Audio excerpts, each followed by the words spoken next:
հայրը Կարինեն, քրոջ ամուսինը Սարգիսը,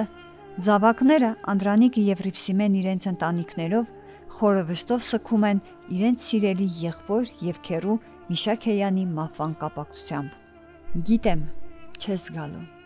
էլ չես կարող գալ, բայց ինչու հոգիս համառում է դեռ ու քեզ է սպասում մի խենթ կարոտով, գիշեր թե ցերեկ, ամառ թե ձմեռ։ Գիտեմ, չես գալու, ախել չես գալու, բայց սպասումից խեղդվում է հոգիս, ու ինձ թվում է, թե շատ երազեմ հրաշքի թևով կհայտնվես կողքիս։